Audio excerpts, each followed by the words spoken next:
doesn't hit.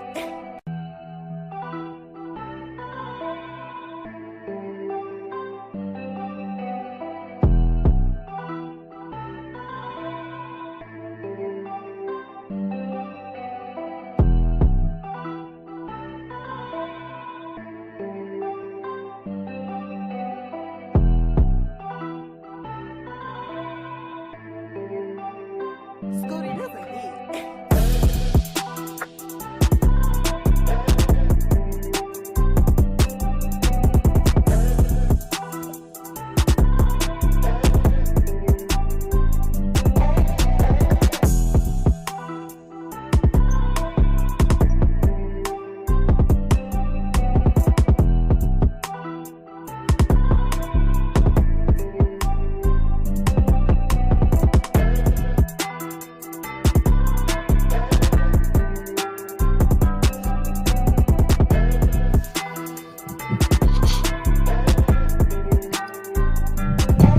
All right.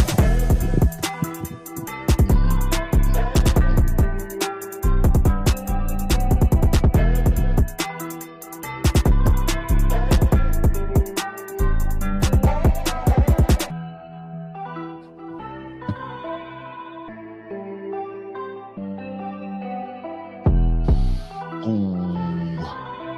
Boom, boom, boom, boom, boom.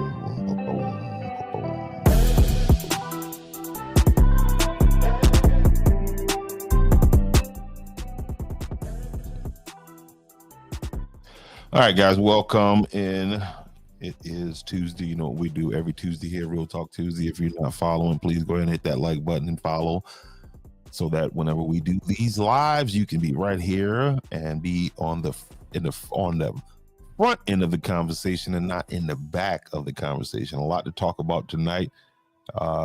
It's been a busy day for myself and the mayor, obviously. So he'll be in here shortly. And we'll get to talking about some things tonight. One of the things I want to talk about is there's been a lot going on in Georgetown County in the last 72, add 12 to that, 84 hours, last couple days. And I just wanted to give you guys a little rundown right here real fast, so I can set this conversation up for tonight. We're talking policing, safety, and it's I have this belief that there is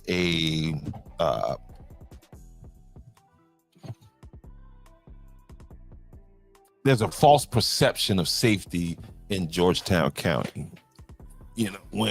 Especially when we talk about the sheriff's department and what it is that they do. Let me get this music out of here.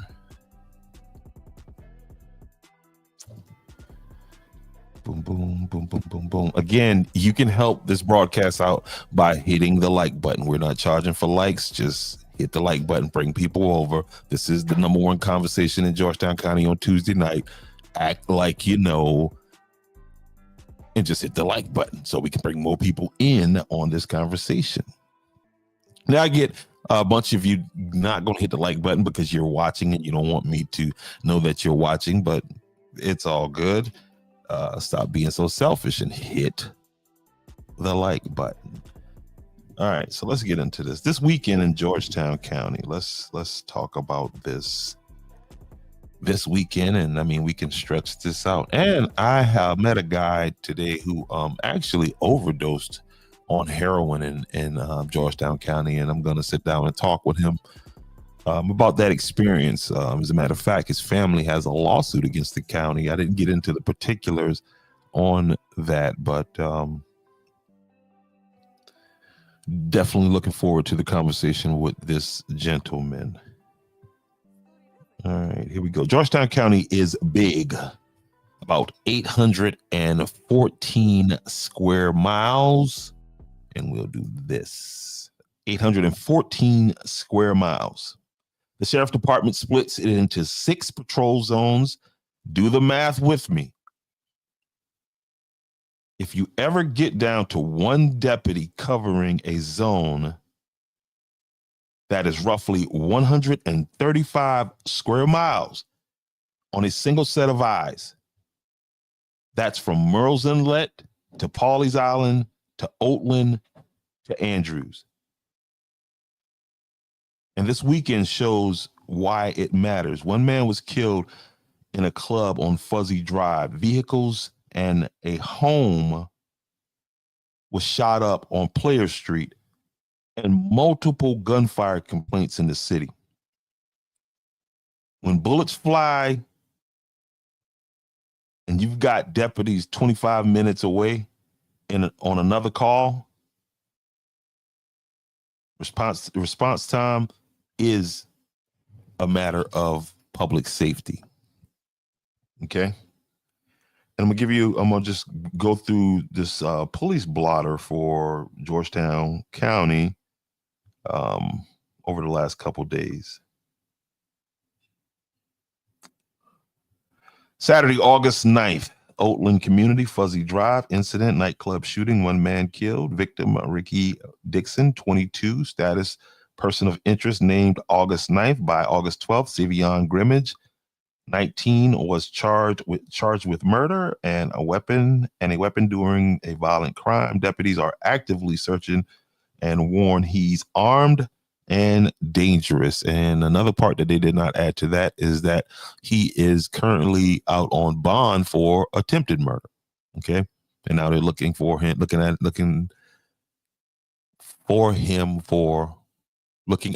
murder, for possible murder. August 10th, city of Georgetown, multiple complaints of guns being discharged. Georgetown Police Department responded to at least one event around Palm Street, Palm. Active investigation department acknowledged multiple gunfire complaints this weekend. Okay. August 12th, warrant action in the nightclub, homicide above, manhunt publicized for Savion, and charges announced. Search countywide updates continued with a public warning. Georgetown, the city of Georgetown, has responded with a curfew, citywide curfew on young folks. And let me pull that up so we can talk about that a little bit more. And I guess the conversation is tonight, because I remember, good evening, Miss Davis, and thank you very much for the donation with those stars. But the conversation I was watching as things kind of spiraled out of control in King Street, when I was watching social media during that time, and a lot of people were saying that the government, the city officials need to do more. You know what I mean? People need to do more. And I don't think that's I don't agree with that, because, the people can always do more. That's just, you know what I mean? People can always do more. But at a point, you know what I mean? This is not, the government's not going to fix this problem with the violence. Now, here's a suggestion. Donald Trump, you took over DC. Looked like we're having some problems in Georgetown County, where we got one cop every, you know what I mean? Maybe that's something you might want to do, is come down and take over Georgetown County Sheriff's Office and help patrol and get some of this violence in check. Now, the other side of that, again, that I definitely want to talk about, and I want to get the mayor's perspective from the government side. You know what I mean? Because again, sometimes these things happen, and then the public officials get blamed because the streets are not safe and there's not enough police. But do you really understand that there's in Georgetown County that there's one police for 135 square miles?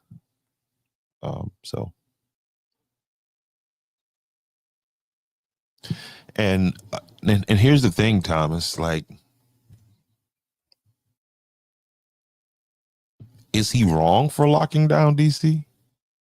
Is he wrong for taking down when innocent people can't enjoy themselves without fear of being, ran up on the street?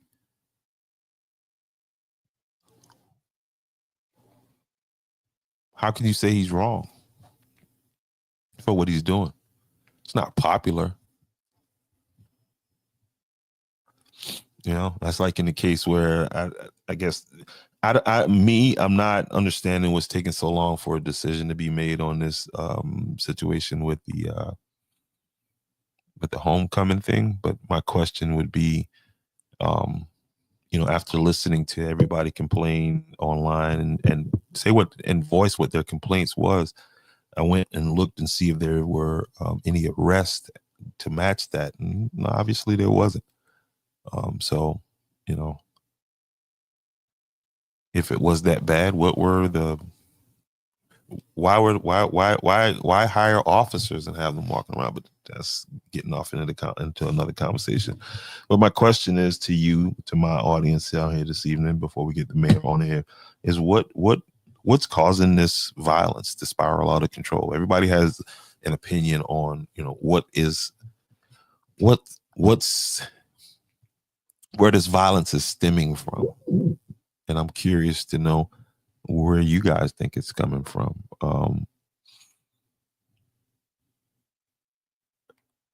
Because it's happening. See what Thomas has to say here. With the DC situation, I think people looking at it the wrong way. The biggest crimes are being committed in Washington, D.C. right now is at 1600. I mean, Thomas, that those are good talking points, but the reality is it's young black men that are out here pulling these triggers and shooting each other and causing a lot of this violence in these places. Not to say that white people aren't engaged in violence either, because you got a situation over in Johnsonville currently going on where the young man was murdered.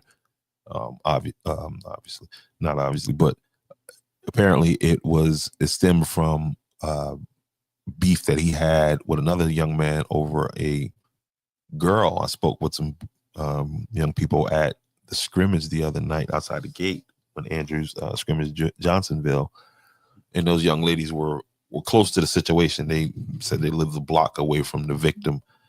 And, so. And apparently, they were supposed to meet up to fight, but the other kid had a whole different idea and just shot him cold blood. Boom, shot him dead. And so. Yeah, I agree with you, Thomas. Yeah, there are criminals all in DC. You know what I mean? They're congressmen. I get it, but pointing out the fact that Donald Trump has been charged with 34 felonies does not get us any closer to a solution on these streets. How do we reach these young people? What's happening? What's causing these things to spiral out like this? What is it that has a young man, and let me pull this image up right here, of a gun that was taken off of a young boy, 18 years old. Matter of fact, this was one of the young men right here. Okay. And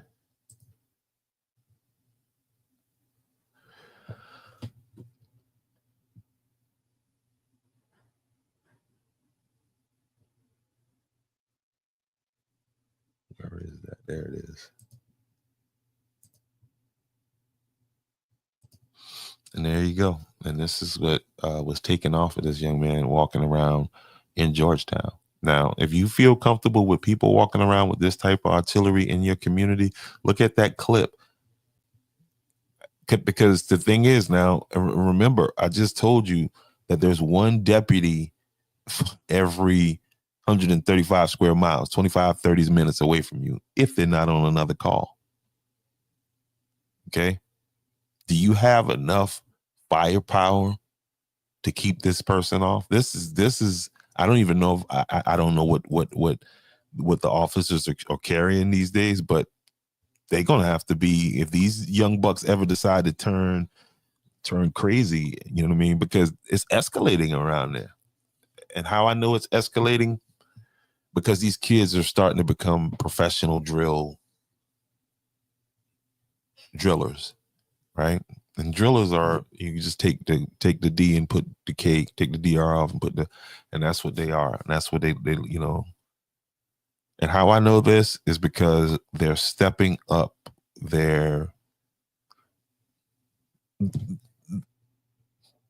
they moving to the next evolution of drill, right? And I really don't have a long time to explain, but they move into the next evolution of drill. What do I mean by the next evolution of drill, right? These guys are starting now to steal cars to go do these violent crimes in, right? Which could blur the situation even more. You know what I mean? That's one of the tactics that I know out of Chicago that's used a lot. A lot of times when these people get ready to go do a hit, they steal a car. And so, and these things are, again, they're just escalating. And it's now we're starting to get tit for tat, and it's going to be back and forth. And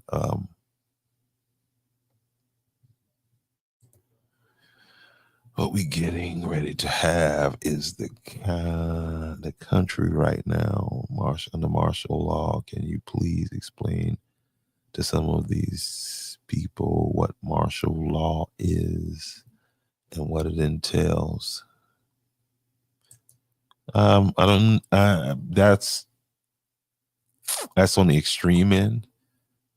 But again, when you start looking at the numbers, right, and let's get away from the emotional part of it. When you start looking at the numbers, and if I were a citizen of Georgetown, especially the city of Georgetown, I would be concerned about these numbers here.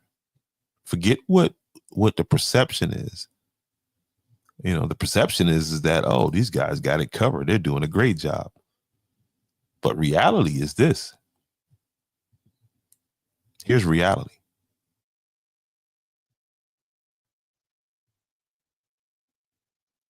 Okay. And that is the city of Georgetown compared to the national average.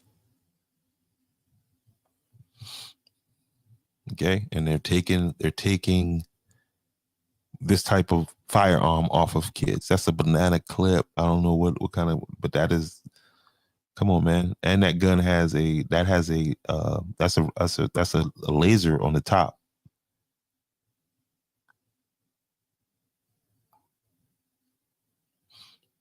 Yeah, this is the kind of gun that your kids are playing with on Call of Duty. And this is the reality of it right here.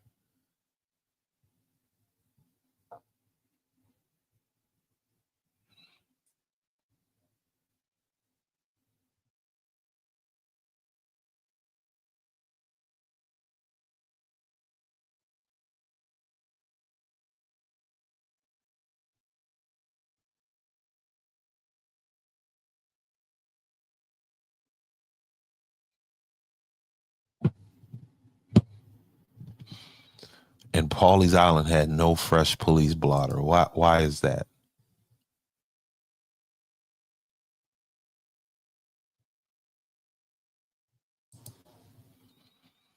I don't know if it has a switch on it or not. Let's see what we got. 40 round magazine, 5.6 AR pistol, platform, red dot. Chris, you are definitely on it. What's something like that cost, Chris? What is the price tag for something like that?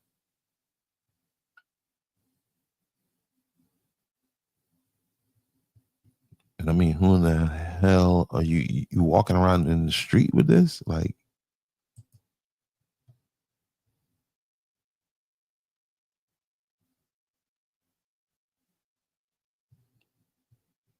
what does something like that cost, Williams?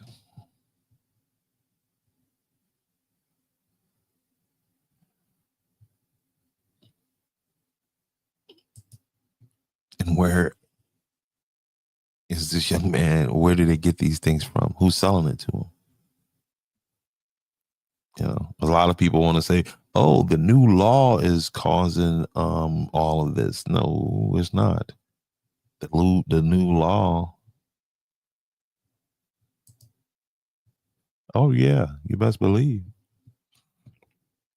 You better believe it. You better believe it. You better believe it.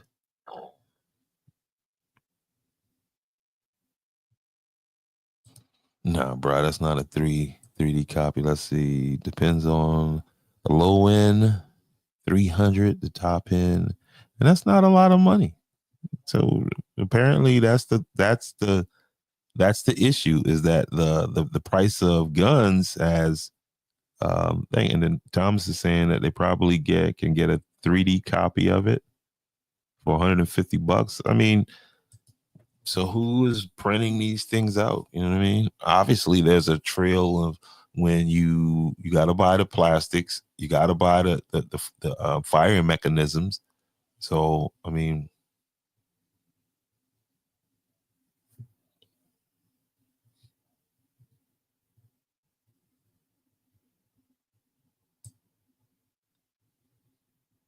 but what is it that what's happening out there in the street that makes one young man want to pick up a firearm and point it at another young man? I mean, I know a lot of what's happening, but I want to know if my audience understands the reality of what's happening out there. I got a video that I cannot show you, um, of an incident that took place in Philadelphia. Let me see if I can get that one. It's part of the video I can show you, of the actual shooting as it's taking place. And then I got the video of the aftermath. And that's the part of the video that you guys need to see, because you hear about these shootings, but you really can't. It's almost like a video game at this point. You know what I mean? You're hearing about it so much too. It's just, it's another one. But man, when you see that, when you see 5 bodies out there, and then the people, think about your baby, you know what I mean, out there, and people walking around with a camera, not caring what they're just, trying to get this so they can go viral.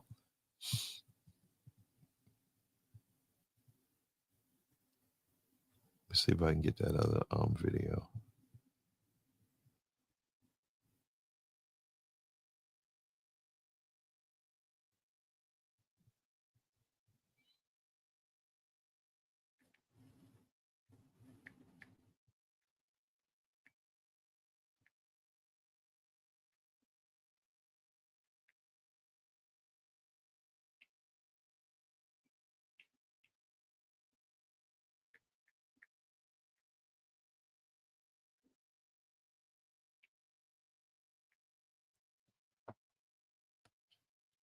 I want y'all to see this video.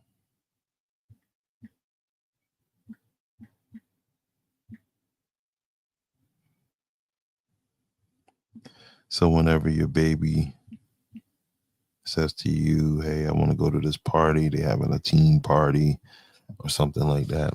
These places, these are not safe. I'm saying, learn to start teaching your kids other ways to have, other things to enjoy. Try your best to keep them away from um, these nightclubs, these parties. Again, man, because it's not. These are young people that are pulling these triggers like this. And again, with these prices, it's not hard to get a hold of. You know what I mean? It's not hard to get a hold of, and that what you're telling me there, Chris, is probably if you bought it in a store. So you could probably cut those numbers in half if it's stolen.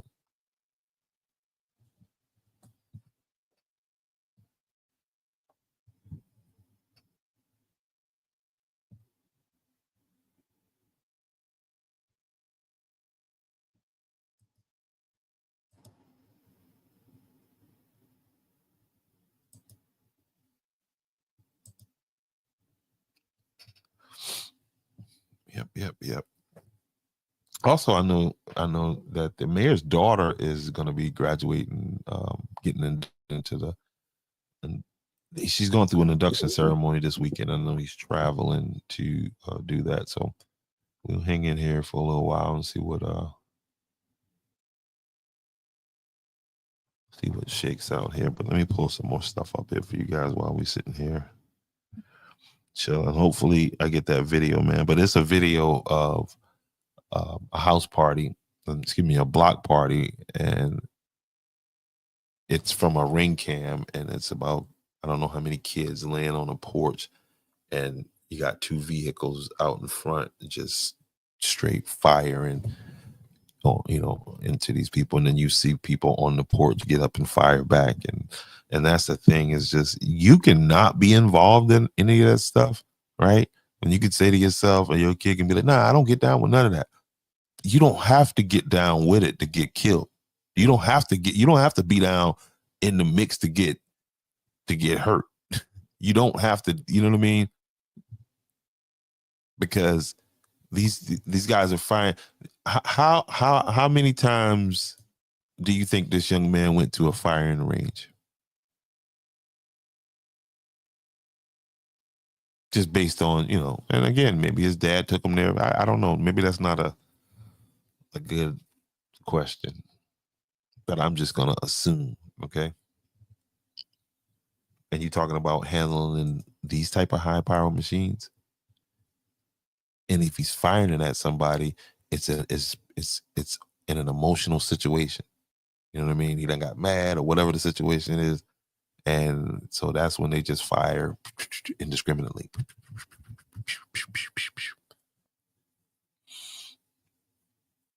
Everybody know a bullet don't have no name.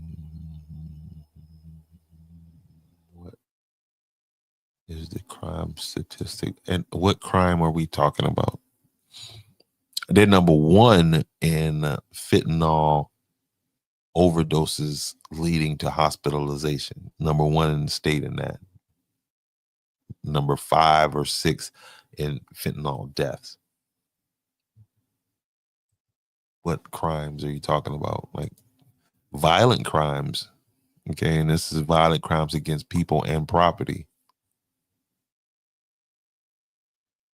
It's 10 times higher than the national average. And this is in the city of Georgetown. This saying we ain't even talking the county. But again, there's this belief that, oh man, they got it covered. The police situation in Georgetown County. As a matter of fact, you got a few people that believe that Andrews needs to turn it over to Georgetown County because Andrews don't have enough police to cover 2.4 square miles.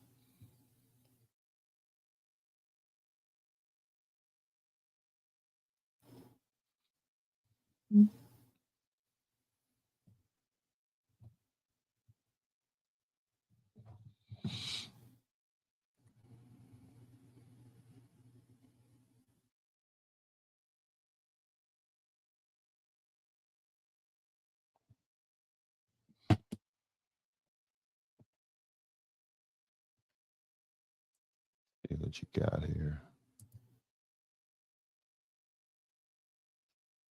Oh, there you go. There you go. That's what I'm talking about. Dog, like I tell you, we may not have the biggest audience over here, but I promise you we got the smartest audience on the internet.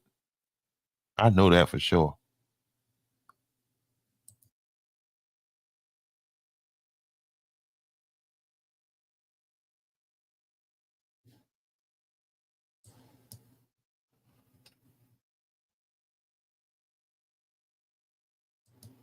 Oh, and check this out. This one you just sent me, this ain't even this happened a couple days before this one I'm about to show you now. This happened a couple days before that. So the violence is out of control nationwide. I'm talking about nationwide. There is a problem. There is a huge problem.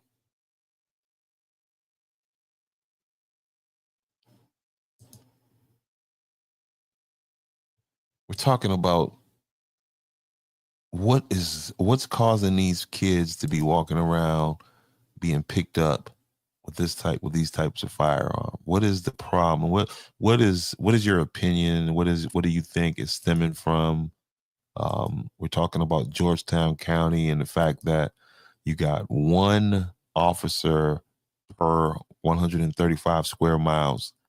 And I mean, so which puts you in a situation where an officer is going to be 30, 40 minutes away, you know, if they're not on a call. That's what the topic is tonight. Boom, boom, boom.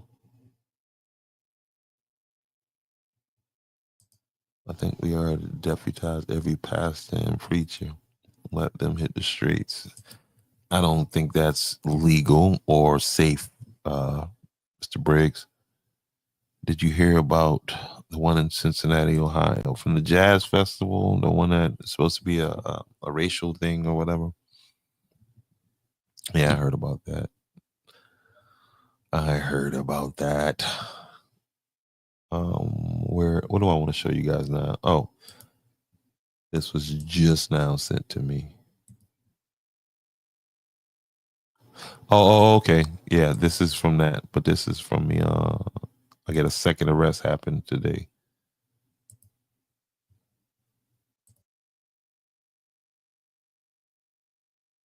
Of Philadelphia. The shooting, just one incident over a very violent weekend in the city.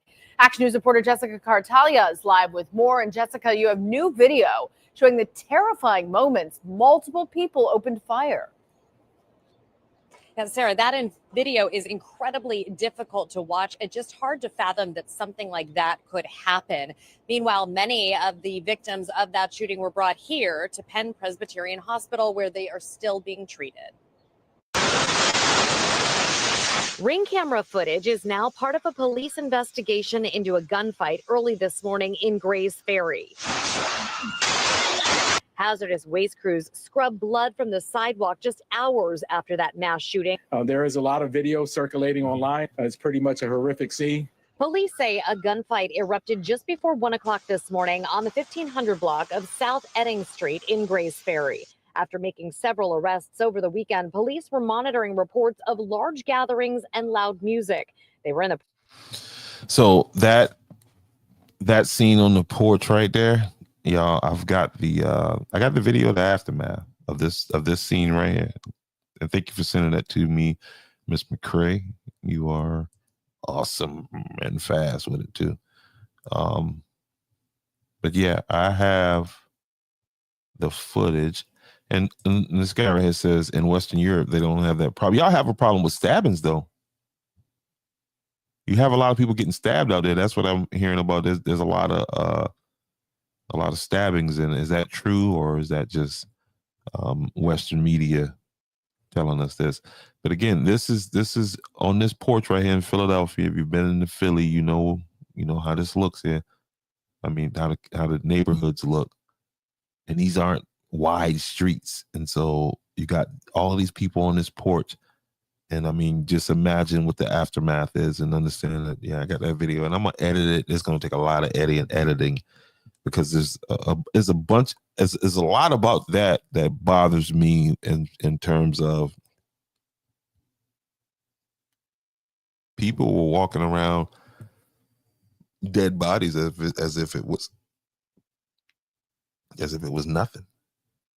You know, and I mean, and so I'm like, man, are we desensitized to the point to where it's a shocking video, but I just can't show it to you right here, not without doing some heavy editing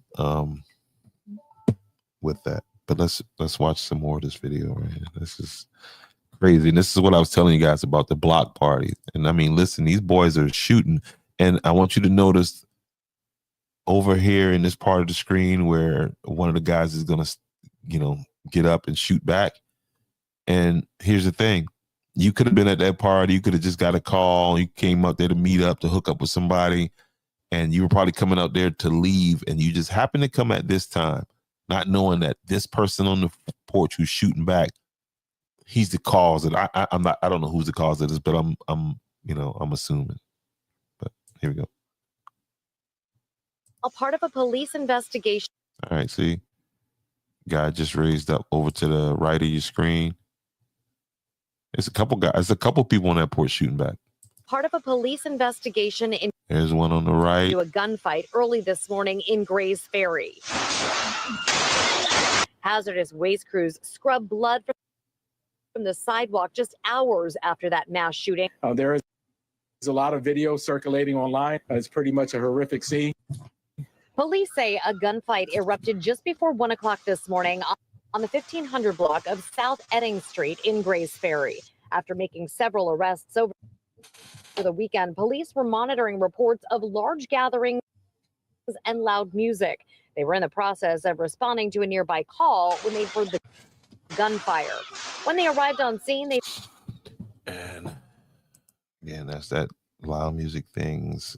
He says, yeah, stabbings have occurred in the UK. That's true. However, comma, in the whole civilized Western world, mass shootings are uniquely American phenomenon. Bro, that's what we do over here in America. I mean, like, I was thinking earlier today about like some of the glorified figures from the Wild Wild West, like your Billy the Kid, like your, you know what I mean, and some of these figures that we romanticize about. And you know, the thing about those people is they were ultra violent people. And so here you got, fast forward to 2025, and I was asking myself, is America more violent now than it was during the early, you know, years of the Wild Wild West? And I would have to say, yeah. I mean, of course, there's more people, but what's different from what you know, these people, Al Capone and some of these, you know, figures, Butch Cassidy and the Sundance Kid and some of these figures who we watch in movies, and you know, they made these Hollywood movies about and these stories about. I mean, this is the land of Terminator, bro. You know what I mean? That's what we do. John Wick, that's what we do over here. It's a gun culture. Yeah, I was going over the Bill of Rights of the Constitution with my daughter today. And, you know, one of the things that she had questions about was the right to bear arms. And that's the American way. So it's kind of what we do over here. So, yeah, I agree with you totally, man. And it's a phenomenon to the point to where it's such a big phenomenon to where we're desensitized to it now. Well, like mass shootings don't get reported, you know what I mean? Like now, if a white man was to shoot a bunch of black people like that, you're gonna get that in the news. But nah, we have you know, we have shootings every weekend that will qualify as a mass shooting. And let's look up what qualifies as a mass shooting.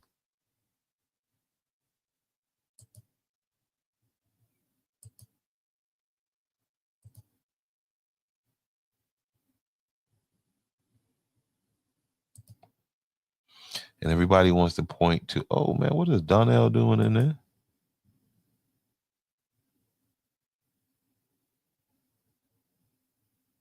Got arrested today. What did they arrest? Trespassing. Oh my God, man.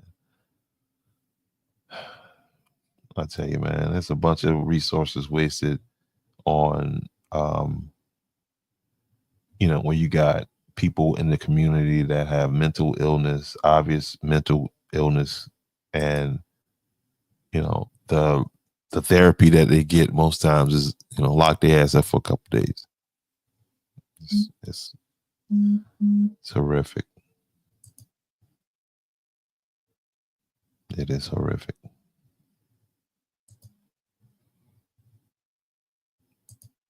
Horrific. Let's see. Are you drawing a comparison between the tough era, Wild West period, and the mass shooting era as if it's in your DNA, American DNA to speak? It is in our DNA to speak, so bro. Like, what are you talking about? I mean, we are the land of the guns. That's what stopped the Japanese from during World War II. You do know that's one one of the hesitations that that the Japanese had, or any of these people had from coming on the mainland America, because they didn't know what was behind door number 1 or 2 or 3. But yeah, I'm drawing a comparison through the tough era of the Wild Wild West only from an aspect of violence. Okay, culturally, that's 2 different Americas, 2 different people, obviously. But yeah, it's a violent culture we have here. I mean, you can go. It's what America sells. Mm-hmm.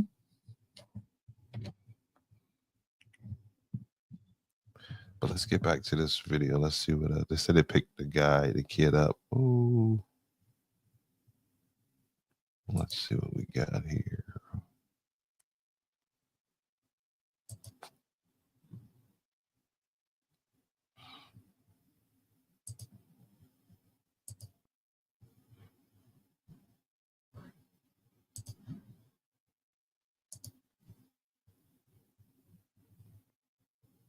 Hey, Lewis, I appreciate you being here and your perspective, man. So what about the tough era that is the Jim Crow era? Is that also still a period part of the DNA? If it happened in America, it would be part of the DNA. I'm not following the question. I don't understand where you're going with the Jim Crow era. Or do you have a problem with my assessment or something of my opinion? Because that's American too now. You know what I mean? It's the American opinion. But all right, you threw me off. Let's get back on track.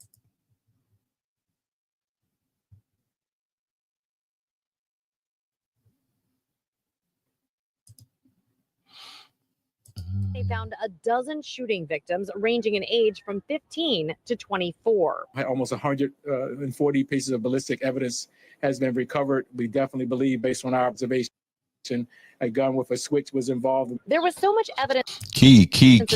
What he said there, a gun with a switch. A switch. And that's an American thing too that's happening. Let me put you up on a switch real fast. For those of you who don't know, guns are dangerously, I mean, they're dangerous already, inherently dangerous just by being a gun. But when you add a switch, a Glock switch, you turn, I want to show you guys this, what it looks like in action and in, all right. Okay, cool.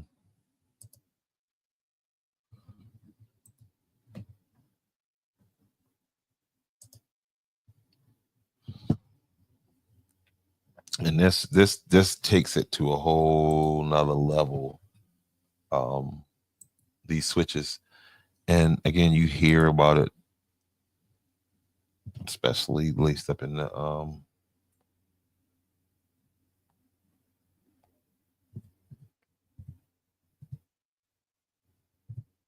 all right, and so for those that don't know, a switch is an attachment that you put onto your gun.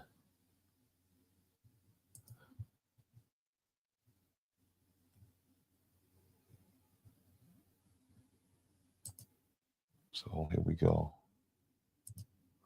So the Glock is a piece. Excuse me, the Glock is a piece. Yeah, it's a piece. The switch, and there it is right there, demonstrated there in this picture here, what a switch is, right? And that piece turns that semi-automatic pistol into a fully automatic pistol, where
I mean, if you want to turn this into that kind of conversation, because I'm the type of person that's going to focus on one of the greatest Wild West lawmen was a black man.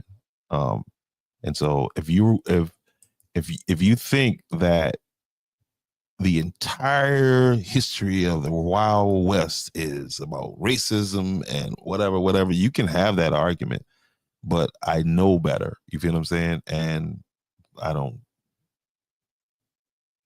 see why that gets, you know what I mean? Because, you know, I see you as the type of person that you see blacks as victims, right? You see blacks were just these helpless people that could not get along, and you should probably do some studying, right, about the real history of what went on with Black Americans, right? Because there's a lot of little things, man, that you miss out on when you take that approach. You know what I mean? Because it's really not a genuine approach.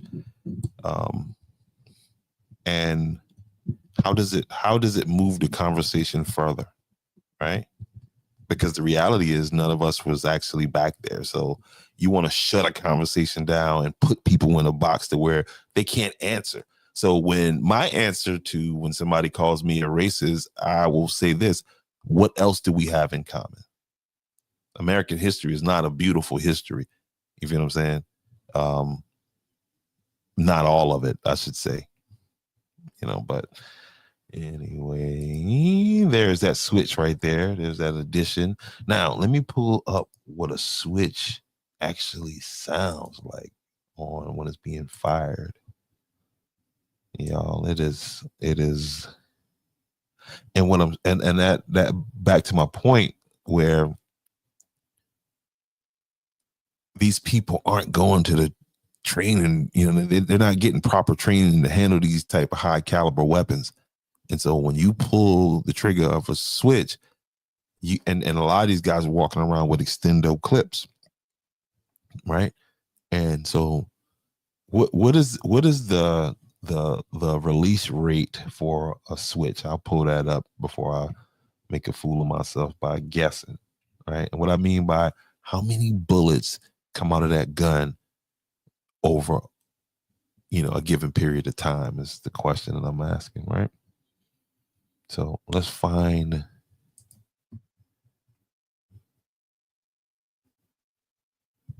so you guys can get a good idea. Glock SW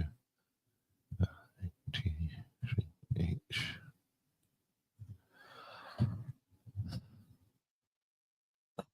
Cool. ATF shows how Glocks work. Let's let ATF show y'all how the Glock work then. Let's get this up on screen, guys. Remove you. Then sharing the screen now. ATF. Wow. Okay.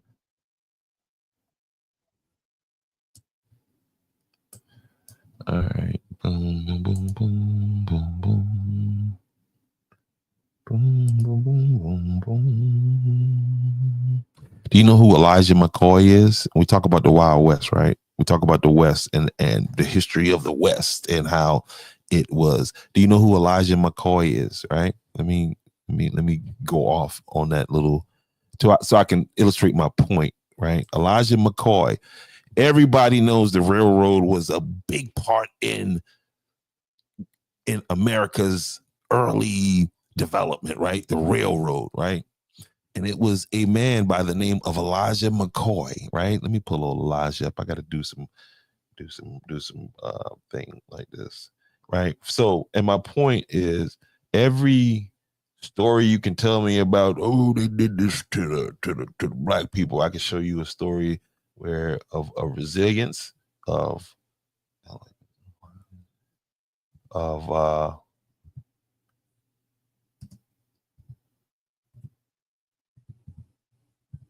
just being able to you know what I mean? Just being able to make it happen, man. You know what I mean? So Elijah McCoy, right? And Elijah McCoy, when you hear the term the real McCoy, Elijah McCoy made train parts for trains. He made a let me do this proper real fast since we go in here. Since we want to go here. All right, Elijah McCoy, 19th century African American inventor, best known for inventing lubrication devices used to make train travel more. Let's pull that up. Yeah, let me show you. So here's a black from the Wild West, and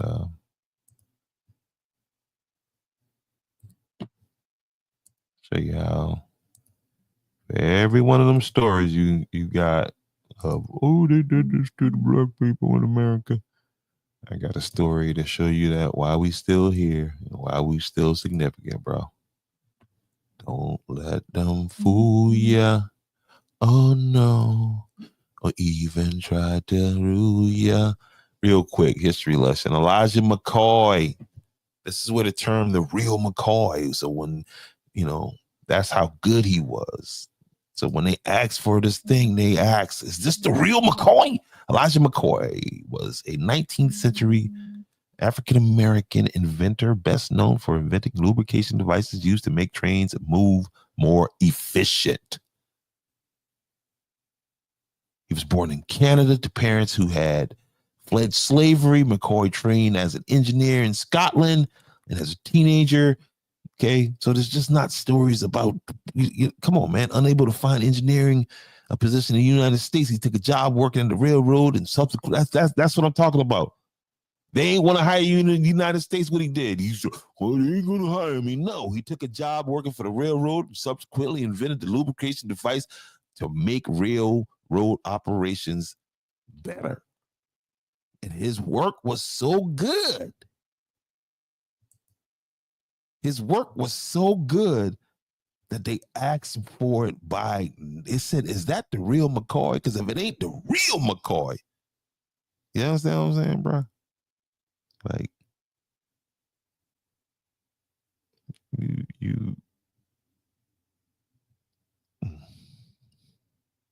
but back to the regularly scheduled program. Here we go. Let me show you guys what a switch do. Okay. Well, I'm gonna let the officer from the ATF show you what a switch does. How about that? Bingo, bongo, and here is my man Chango. Take it away, ATF officer. So this is semi-automatic, a single pull of the trigger, and I'll do 3 shots as fast as I can.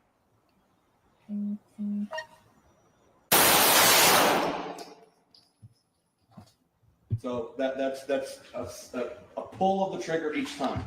And then this, again, is turning it on fully auto.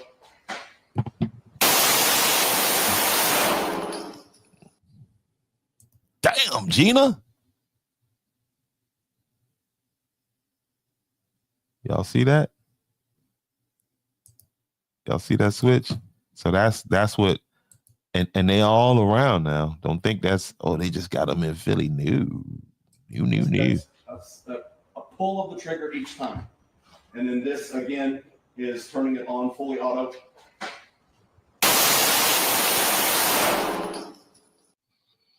That's what a switch do. And that's what these young boys are running around the street with, is that kind of switch. Why?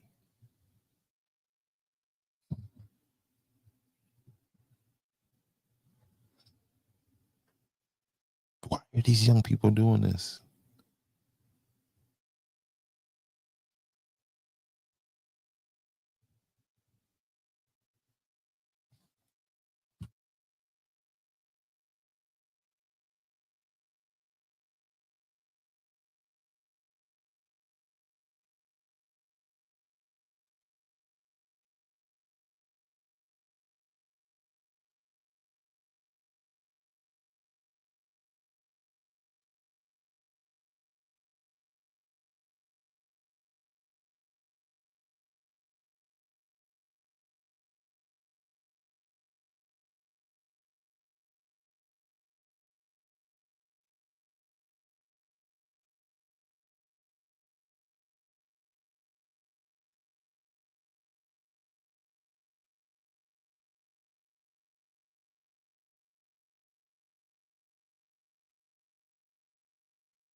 All right, for those of you who have hung around, again, I told you the mayor was traveling, but he'll be on here in a second. I just spoke with him, and he's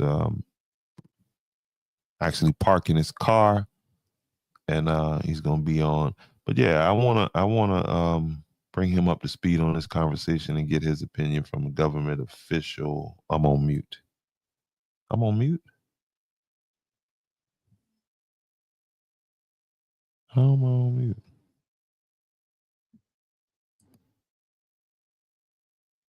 I'm mute.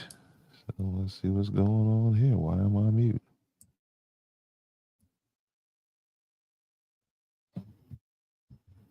All right, am I still mute?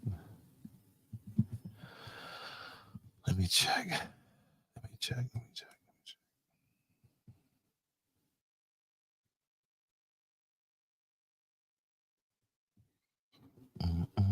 All right, am I still mute? No, I'm not mute. I just heard you heard me hear myself right there.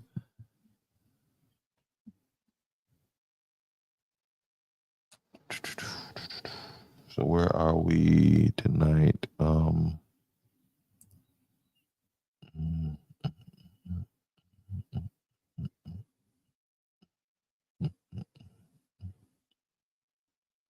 Oh man, my bad. What am I? I'll be slipping, man. Y'all got to stop me from slipping all the time, man. How in the world did I not do this? Like, what is wrong with you guys, man? Why Veronica, you should have said, man, you ain't played the thing yet. And they'd be like, what thing she talking about? And then I'll be like, this thing right here, man. This one right there, man. This one right here. Right here. Shout out to the all new. Okay, that's the wrong one. That's not what I want to show.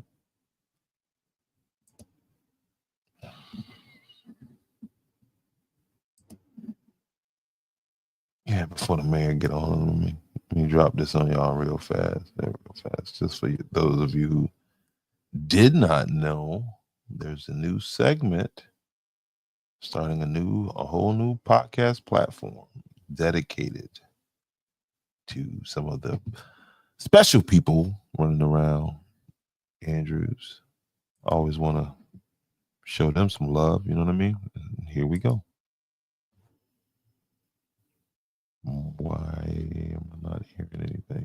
It's where we call out locals who seem to be more dedicated to dragging the town down than to building it up. So here we have a post from someone hopeful who's looking to move into Andrews, looking for advice on where to possibly rent a place. Simple, right? But here comes the town's own keyboard mayors, ready to torch their own community. Brian Miller jumps in first. He says, run, not walk away from Andrews.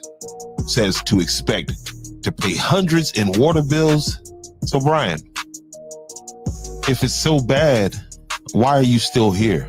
Tracy Mills, another top contributor, doubles down. Run away, he says. Talks about broken water billing, poor job prospects, bad schools. Same question, Tracy. Why haven't you left yet? Here's a better question. What exactly are you doing to make it better, other than typing doom and gloom on Facebook all day? And then we got BG Woodbury. Kingstree is a nicer town. Okay, BG. So why don't you go to Kingstree? No one's holding you hostage in Andrews. Here's what's wild. If you go back and look at these folks, these are the same folks who complain that businesses don't invest here, that young families move away, that Andrews never grows. But y'all are the loudest ones. Sure, nobody even wants to try to move to Andrews. You bash the town publicly, then act surprised when no one wants to move in. Make it make sense. This ain't just criticism. This is what you call self-sabotage. And it's time for it to stop. If you live here and it really means something to you, show it. Help fix what's broken, offer solutions, or at the very least, stay off of Facebook talking folks out of moving here. Brian, Tracy, BG, congratulations. You've just made the Andrews News of Fools list. Like, share, and tag somebody who needs to hear this.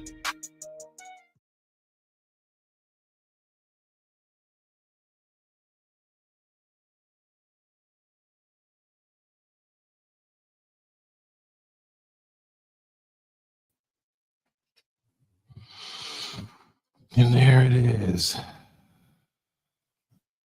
And apparently,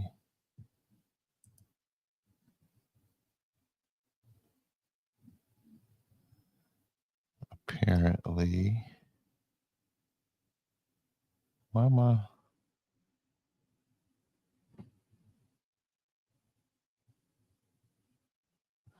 Hold on, let me go over here and see what these guys are saying, because oh, look what Mr. Cox just sent to me. Let me edit his name off of here so that you guys don't see it when I show you this document. Let me see what we got here. Let's go over here.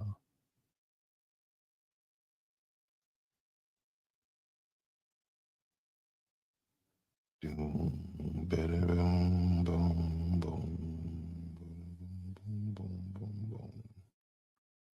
Boom, boom, boom, boom, boom.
That makes my body wanna jump and shout, 'cause I'm in love with that two-joint love. So yeah, the mission is to get on the dance floor now. So grab your It's that music they don't like, y'all. Baby, because they don't like that music. Oh, Oh yeah. See, And who else? And Marvin Gaye. it really What my DJ play? Cause the DJ is the problem. With that juke joint love. so yeah. It looks like the problem's just happening out in the streets. But I digress. It's the music. At least that's what they're saying.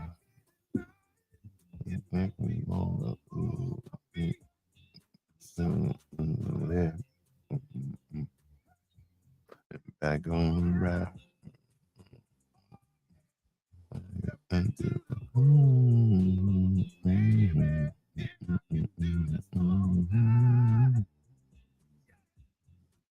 Just because y'all don't know the dances don't mean the music bad now.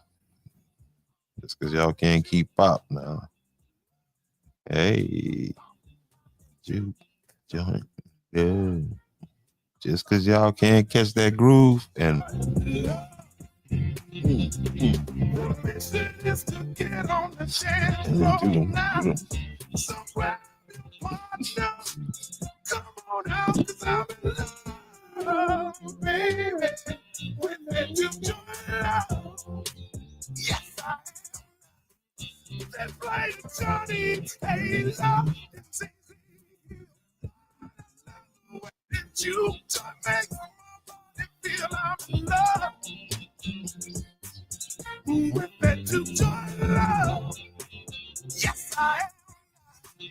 You know it makes me feel like my soul's on. all right, let me turn that music off. I'm about to get in trouble. That's the music right there. I heard you pop in there, sir. How you doing? I ain't gonna keep you long. Maybe traveling. Man, I feel like I'm in the witness protection program right now. Hey man, I don't know. I tonight, man. I just started talking about just kind of bring you up to what I'm talking about is this gun violence and in Georgetown County. It's my belief that the numbers state that there's a misconception, a misperception of safety.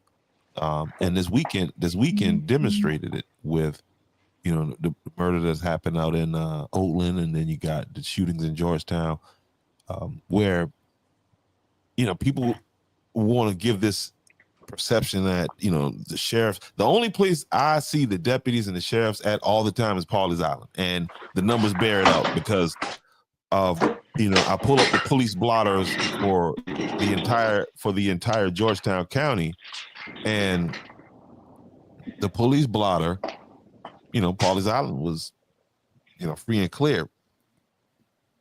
Now, is that due to the police presence? Don't know, but I'm making a point that you got one deputy covering an area 135 square miles.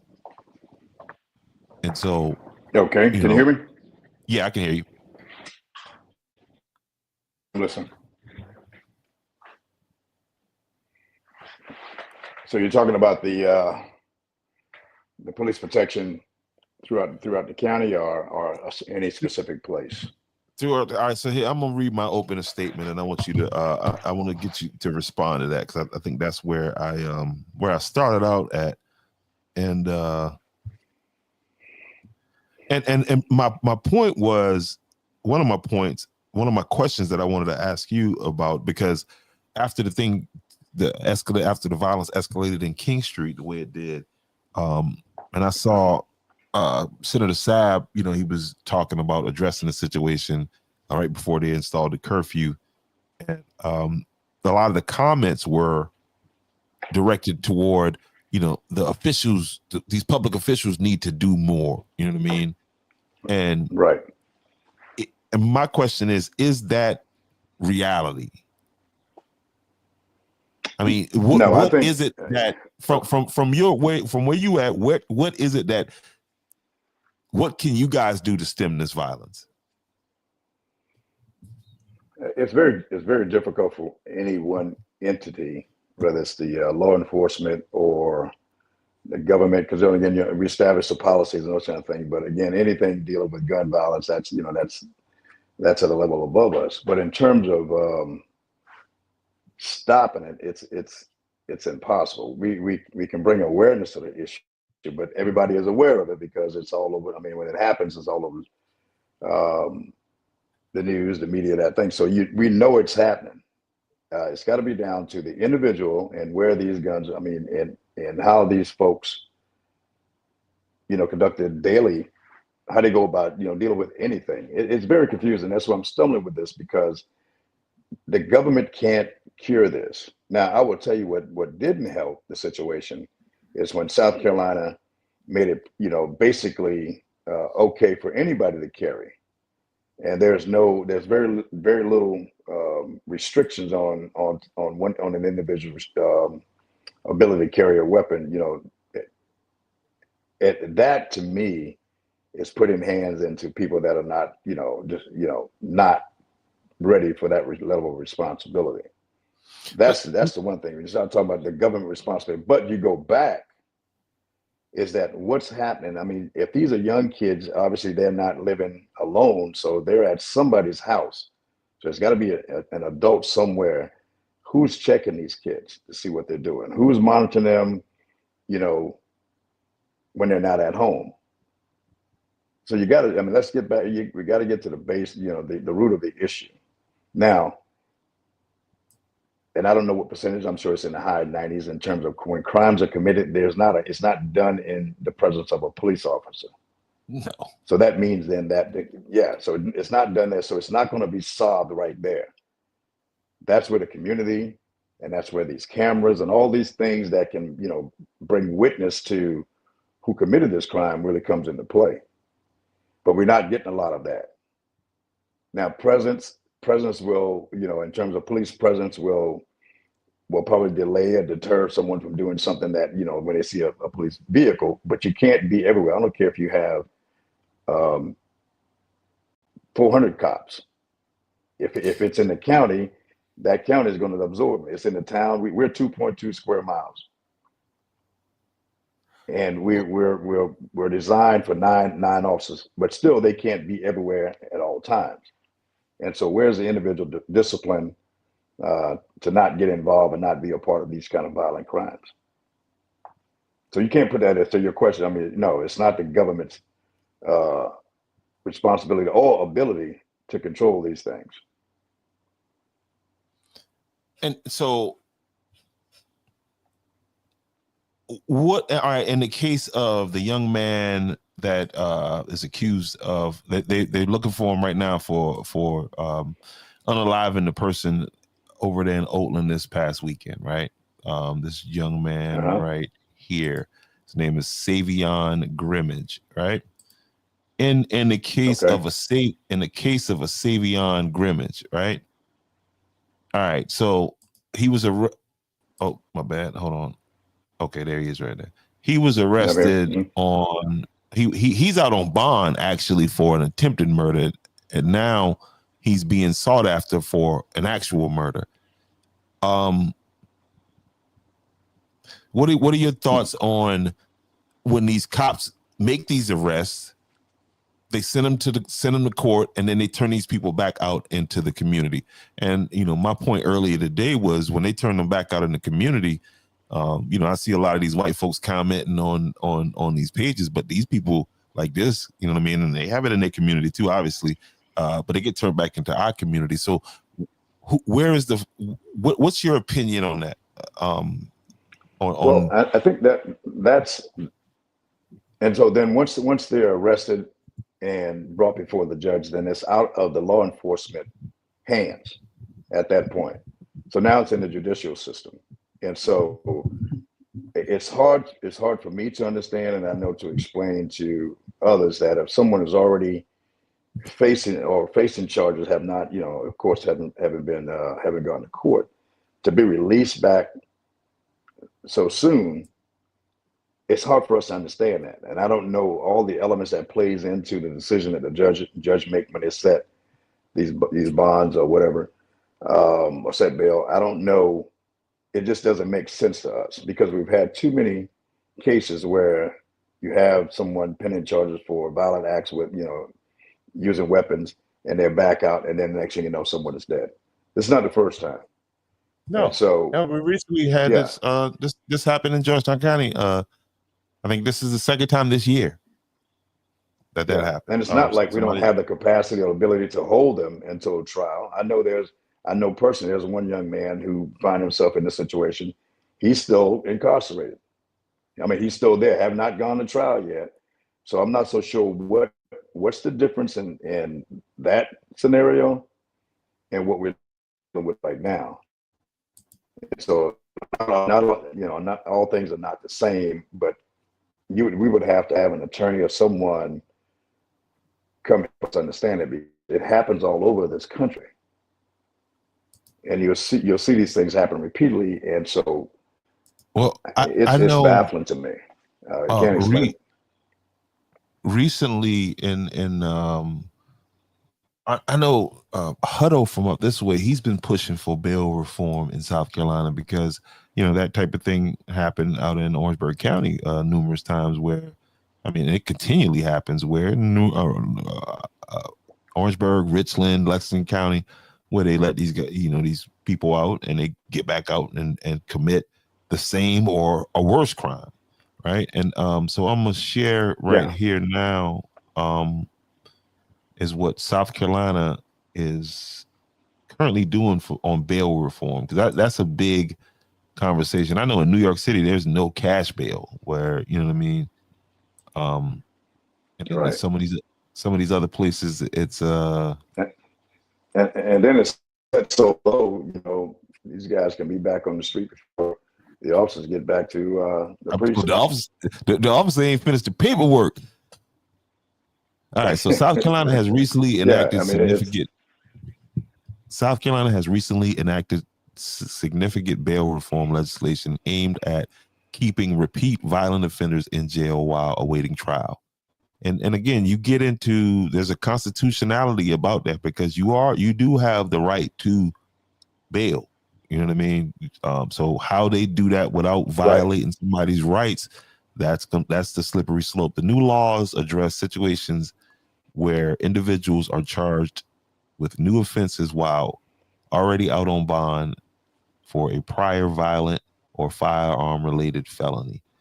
Key changes to the law include automatic revocation of bond. If someone is charged with a violent crime or a felony involving a firearm while out on bond for a similar offense, their previous bond is automatically revoked. Cash bonds only. Okay. Such cases, any new bond must be paid in cash full. If this person's living a life of crime and cash with no options for bondsmen or installment payments. Okay, so they want all the money up front. All right. Circuit court, new bond hearings for these situations are held in circuit court, which can lead to delays compared to magistrate court, meaning you got to have somebody in front of magistrate. A person can get up in front of a magistrate judge immediately. I think that's what they're saying. For nonviolent crimes. Yeah, and I guess that the new change is, so if you are arrested, if you on bond for a violent charge and you come back in, you can't get a magistrate to set a bond on you. That bond has to be set by circuit court, which is going to slow down the process. You know what I mean? Slow down the process of you getting out on the street. Yeah. New crime. But there are cases too where it's bond is denied. Yeah, there are those cases, definitely. And so I don't know, it's a slippery slope, but and listen, I'm not going to hold you long. I already been on here an hour and a half now, and but we definitely got to catch up. I don't know what the latest is on the situation with the homecoming. I saw some stuff online earlier today, but I didn't really look into it. I was waiting for. I actually got a copy.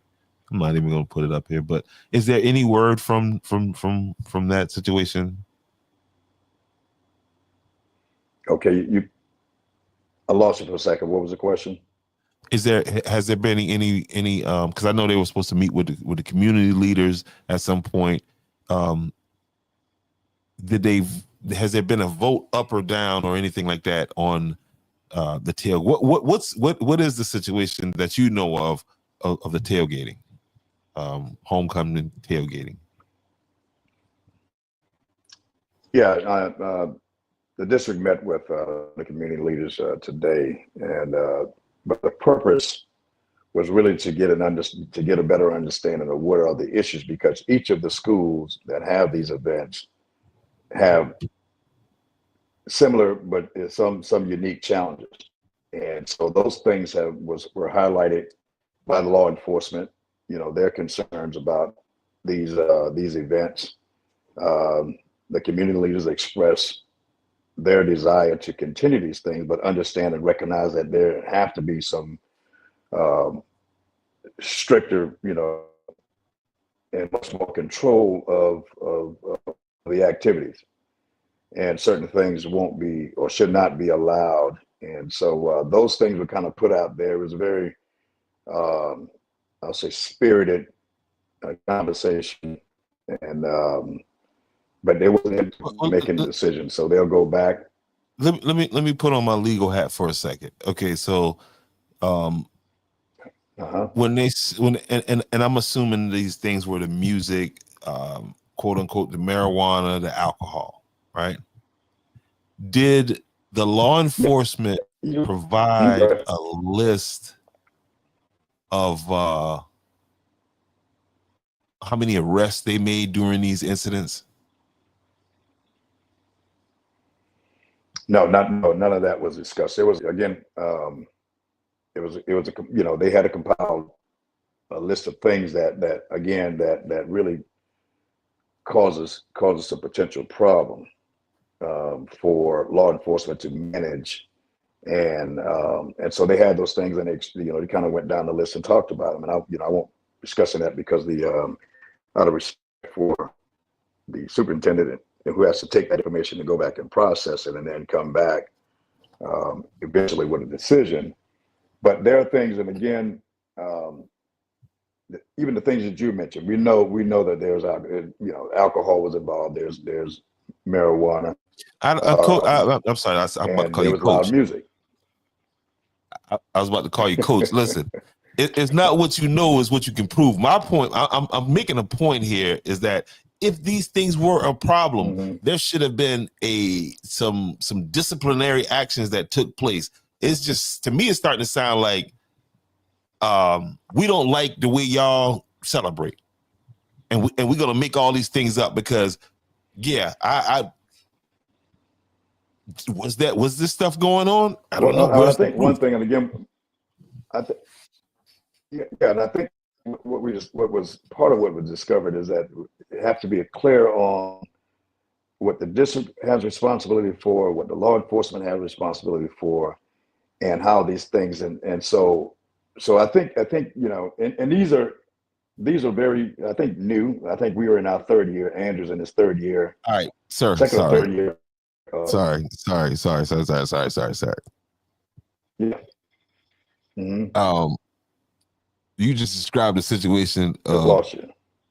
I'm sorry. We getting a little delay, but you just described the situation of repairing a plane while it's in flight. Yeah, I mean, and again, you know, anything that is new, you're not gonna have all the solutions to it. But I think some things are pretty common. But I'm not a law enforcement person. I put it in, but as a military officer who is a certain, and as an infantryman, I've done a lot of things that in terms of defense, you know, and that's what this is. We start talking about security and protection. Yeah, I will say in front of everybody, I am an expert in protection and security. You don't have to be a military police officer. That's what we do as an infantry officer. We put in defenses, protect the force. It's force and all things have to be considered. If you take shortcuts, I'm not suggesting that's what it is, but if you don't plan this thing out, understanding how you're going to control the traffic, how you're going to, again, screen these folks coming in with coolers, you know, and in many cases, it's no secret. That's what happens at tailgate, but it should not be happening on the school ground. It's not, if it's not allowed in the school doing any other activity, then it's prohibited any other time. And that's on the individuals. So we got to take responsibility for that. If someone is smoking marijuana, we know that is illegal in the state of South Carolina. It should not be there. Does it happen? Yes. Now, the loud music, in my opinion, that can be controlled by someone walking over, law enforcement or a staff, and says, hey, turn this down. If you don't turn it down, then you're going to be asked to leave. To me, it's that simple. So, But all right, make this plain for me now. So there was a question about jurisdiction. no, these are my terms, and I think Okay. that, and so the point is, those are my terms. But the point is that I don't think there was enough communication between everyone that's responsible for the protection of security of the school ground and letting people come in. So that has to be sorted out. And again, it sounds simple, but if you don't talk through these things like we did today, then you're going to miss something. So I think and so that gets back to lessons learned from year to year on the events and how to improve the protection and of the students, of the people that come to these games. And just can't mix, you can't mix alcohol and all these other things in these environments. That's just not okay. We can't do that. Now, in terms of the enforcement, that's got to be worked out because somebody has to enforce it, because you're not going to catch everybody that's coming in with this stuff. It's impossible. But when it's noticed, somebody has to take action. Who responsible is that is the question, and how is that worked out? And I think those are the things that have to.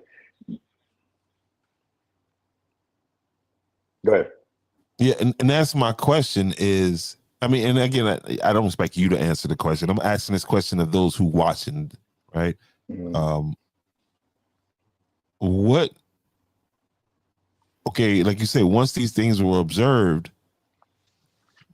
you know what I mean? What was the, I mean, you see somebody doing something illegal, approach that person. You know what I mean?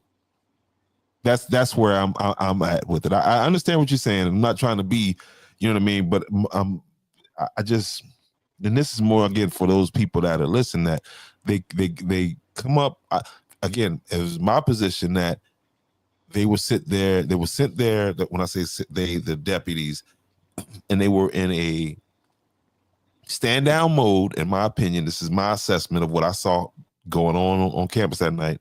Now, we gotta point out the fact that there was no violent incidents.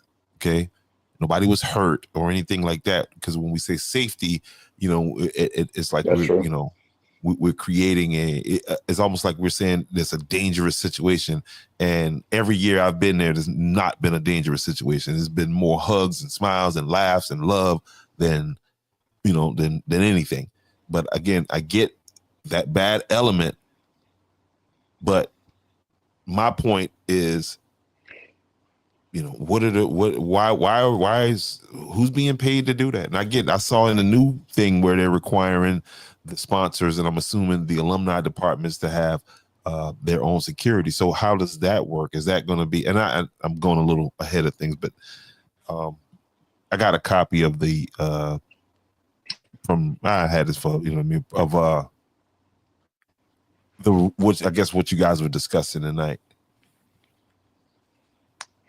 Yeah, and again, I won't get ahead of the superintendent, because again, those may be tweaked along the way, and so there are things out there in terms of, you know, here are the new guidelines, but a part of this process to tweak those to make sure that they are enough and restrictive enough that it's going to minimize some of these concerns, some of the things that happened in the past.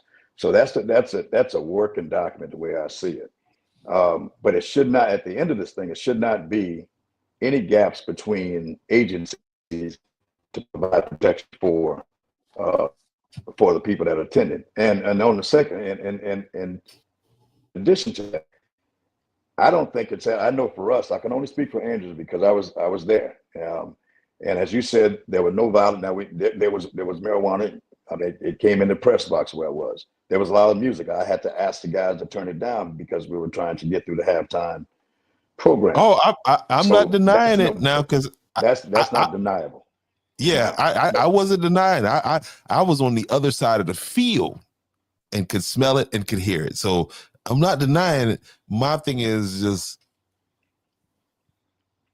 why nobody stepped in and enforced the rules. And again, and I don't know if they, if anyone, any deputy or staff from the school saw it, because once it gets up in the air, I know it wasn't anybody on top of the press box smoking, but guess what?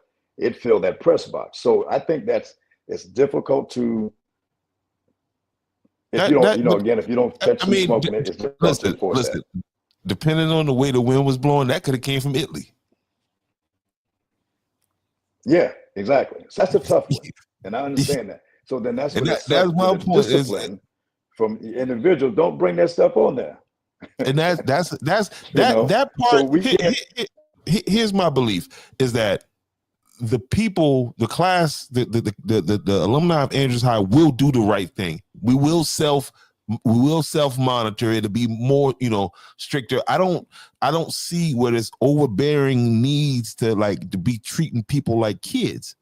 And I get it. There's a safety issue, but you know what I mean? To me, it's just a long way to a simple, and again, I got it. I'm not an expert at this, but right. I believe in the class. But one of the lessons learned is that,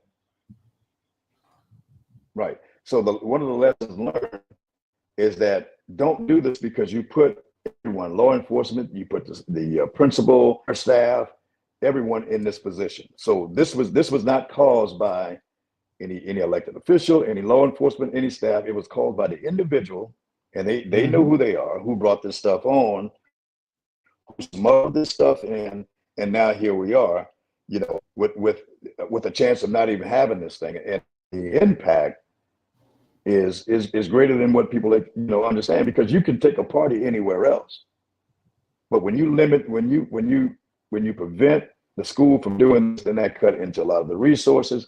It cut into reunions. It's a part, as we talked today, it's a part of this, the morale and bringing pride back for people to come out and enjoy themselves. Not to come create a situation where now it's all up in the air.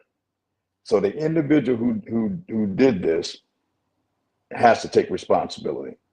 Now, I still believe that we have enough smart folks around that U-shaped table we had today to figure out how to put in measures to minimize this. So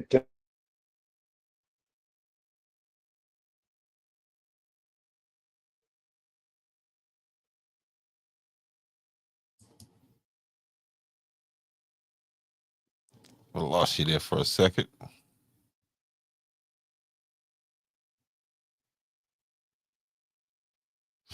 Yeah, and it provides a way for the Andrews High in particular to buy different things that the county don't provide. You know what I mean? Some of the morale building stuff that goes with. I don't know if y'all been inside of the school, but they got tables that are decked out with Andrews High paraphernalia on it. It's definitely a big fundraiser, and it'd be a big loss for a lot of different reasons. So, but I guess what we got, Pat. Let's see, the amount of alcohol I personally picked up during the cleanup was crazy. No, nothing was done. By the way, I was 8 months pregnant. And Pat said, it's only one day. I get it, man. I'm with you, brother. It's only one day. All right, got you back in there. Let's go. Ooh. All right. Yeah, I'm on my cell phone. I had a call came in and just jacked everything up. Gotcha. Yeah, but Yeah, so that's the thing. So I get it bothers me because again, it's this situation was created, you know, and I go through this and it really it's just it's a pain in the rear end, man. But again, I don't know if it was captured. I believe that there is a solution to ensure that we can do this thing safely, because that's the number one thing. Reach that safety first, but we don't want to just kind of throw the thing out and say without looking at it and looking at every possibility to make it happen. And as I told them, I mean, or I had a sidebar. The bottom line is that now we have a greater challenge. So once this game is over, then this crowd comes into the town. So we're going to have to we'll put in some control measures to minimize this. So all of these cars that's all over the place, and you're trying to 200 people into a place that you know that the capacity is only 50. That's not going to happen. That will not happen, and so we will meet with people, all these event coordinators, well, and make sure that they have the right permit, license, or whatever's required to hold these events, and they're going to be required to have their own certified security that is now registered with our PD to ensure they keep things under control. So we have to do that. I mean, this is what happens when we have these kind of things where people are not responsible.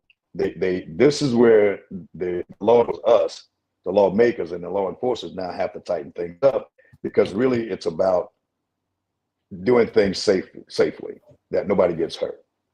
And that's where we are right now. And could you touch on that a little bit more? Because again, this weekend in Andrews is turned into a cash cow weekend, right? For some people. But speak about coming in town. I keep losing you. Go ahead. Yeah. Well, I'm talking about how this Heritage Festival weekend is a big moneymaker for a lot of folks. But can you talk a little bit about the town, on how when they come in town, they got to be doing business right? Yeah, and I think you're referring to it's about this time where all of these folks get this bright idea that Andrews is a party spot. No, our intent, even with festival like the homecoming, is to create a venue, an event that people come out and socialize and have a good time safely. That's the number one thing. So I get a lot of people coming in from the outside saying, I want to open this club. No, you can't just open a club in the town. It's not going to happen. You got to go through the same steps as anyone else. Now we're all about business, but this is not a party town that you can just come in and do what you want to do. Even for the folks that are here, we have to follow the guidelines. And so that's going to be strictly enforced, as we always have. We'll have people out. The code enforcement will be out monitoring any new establishment to ensure that it's done properly. And so, because if we don't, then we're going to have an incident that we can't identify who owns the establishment, again, to then begin to figure out how this happened and who's going to be held responsible. We just have to be adults. We're not going to be able to park on the side of the road, because now you're talking 521 and 41 are two business and busy highways, and people are blocking traffic. In some cases, it's not all bad. We're going to tighten these things up so we can have, as we've had in the past, safe. But we're going to put a little bit more restrictions on things that have been overlooked. Overcapacity. You're creating an opportunity right now for something to happen. I tell you what, we will be looking at just hanging out in the parking lots. That kind of stuff going to be looked at very closely, because if you're there to be a part of this establishment in here, that's where you should be. It should not be large crowds just kind of hanging out. Lottering. And that's a lot of times when these things pop off. Lottering, yeah, that's not going to be allowed. Yeah, if I were a person that owned a security company, based on what the mayor just said, I would definitely be reaching out to the town of Andrews and getting your name on that list, because there's going to be a lot of parties and there's not a lot of security companies to go around. So, especially if you got your paperwork. There's a new security company in town. Right. And so get with him. And I think Mr. Palmer, get with him. And if he doesn't have enough resources, I'm sure he has some other competitors out there that he can direct them to. But these folks need.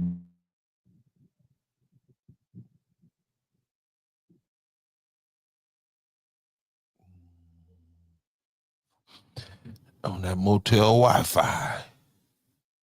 Must be staying at Nanu tonight.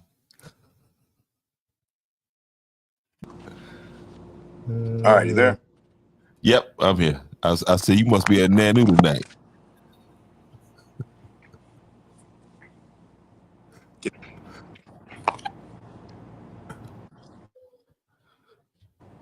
Yep, can you hear me? All right, got you. Yeah. Yeah, you got to tell Nanu to beef up that Wi-Fi over there at Colonial Inn. No.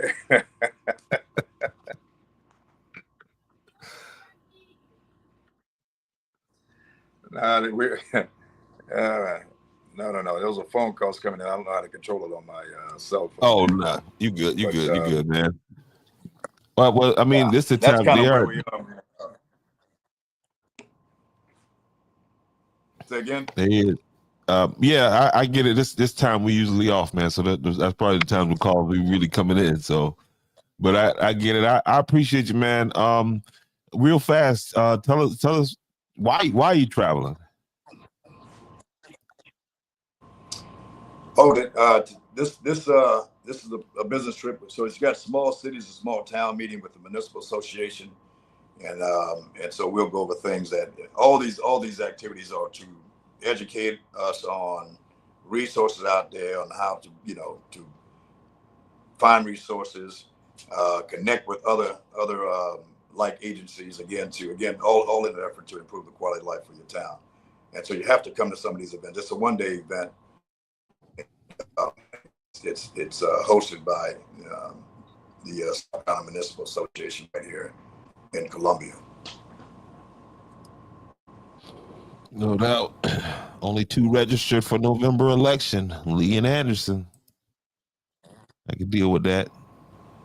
Yep. Yeah, that's going. This is the last week. I think Friday is the last day for that. So should be interesting. Yeah, so that's kind of where we're at. I think, and I apologize for the lateness, but I was out traveling. Nah, you good. We good. We good. I say to the folks, yeah. Yeah, oh, go ahead. I say to the folks, man, we give the leadership of the county, law enforcement, community leaders, an opportunity to get this thing together. We're still, what is it? It's August.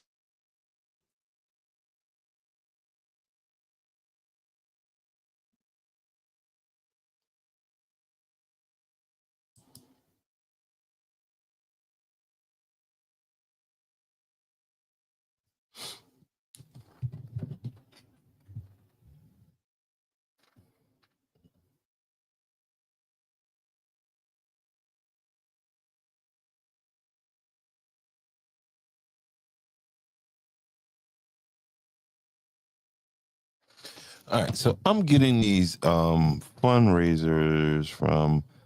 Let me see. Let me call Riley and see if he sent me this thing.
I am challenged tonight.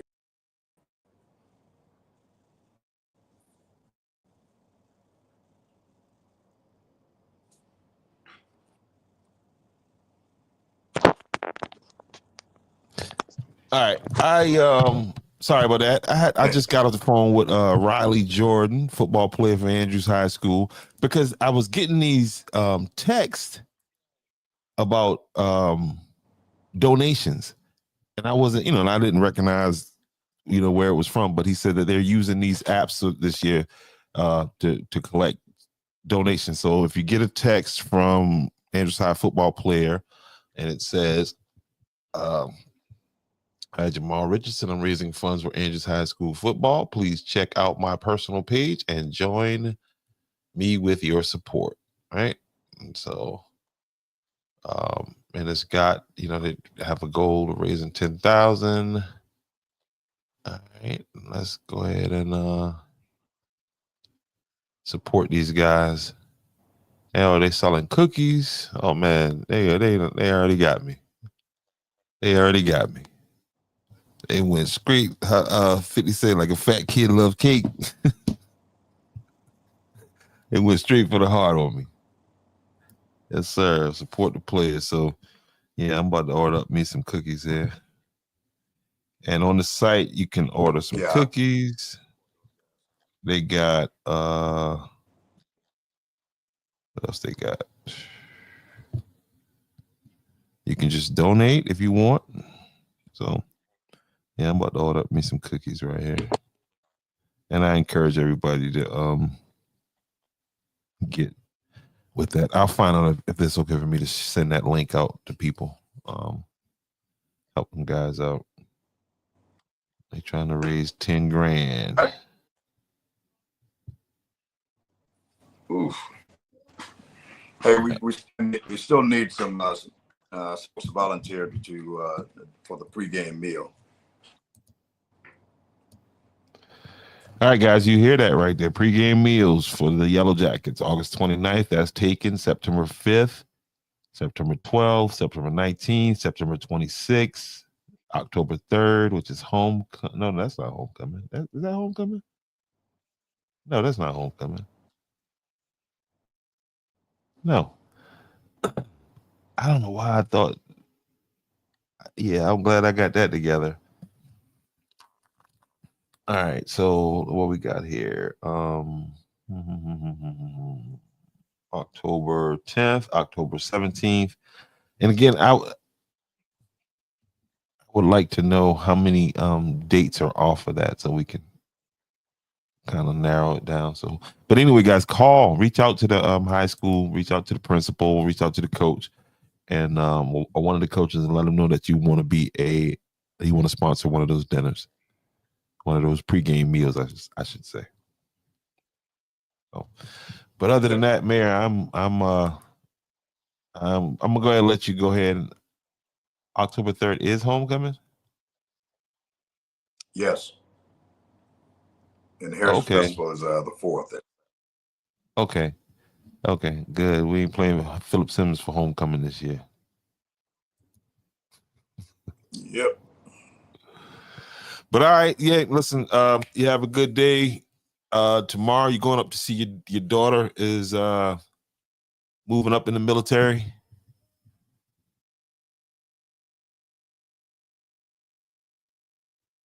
Somebody's calling. All right, yeah.